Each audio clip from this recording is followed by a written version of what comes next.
సింపుల్గా చేసుకుని సొరచేప ఒకటి ఎలా చేయాలో చూసేద్దానండి. ముందైతే మనం తెచ్చుకున్న సొరచేప నీళ్లు వేసుకొని వేడి చేసుకోవాలండి. ఎందుకంటే ఆ వేడి కొంచెం ఒక 5 నిమిషాలు వేడి చేసుకున్నారనుకోండి, ఆ వేడికి తోలు వచ్చేస్తుంది అనమాట. ఆ తోలు ఉల్చుకొని ఒక గిన్నెలో సొరచేప, పచ్చిమిర్చి తరుగు, 2 పచ్చిమిరపకాయలు, ఉప్పు, కారం, పసుపు, అల్లం వెల్లుల్లి పేస్ట్, కొత్తిమీర, కరివేపాకు ఇవన్నీ వేసుకొని బాగా కలుపుకోవాలండి. అంటే మీకు పుట్టులాగా ఇలా చేసుకోవాలి.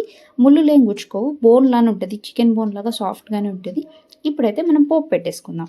బాండీ పెట్టేసుకొని 3 స్పూన్లు నూనె వేసేసుకొని, ఒక స్పూన్ ఆవాలు, తర్వాత ఒక 10 వెల్లుల్లి రెబ్బలు, కరివేపాకు, కొత్తిమీర ఇది వేసుకున్న తర్వాత 2 మీడియం సైజ్ ఉల్లిపాయలు వేసేసి, పసుపు వేసేసి బాగా వేగాలి. వేగిన తర్వాత ఇప్పుడు ఆ సొరచేప మ్యారినేషన్ చేసి పెట్టుకున్నాం కదా, అది వేసేసి బాగా కలుపుకున్న తర్వాత సాల్ట్ అడ్జస్ట్ చేసుకోండి. ఇప్పుడు ఫైనల్గా కొత్తిమీర, కరివేపాకు, మిరియాల పొడి వేసుకొని దించుకున్నారంటే అంతే, అయిపోయింది.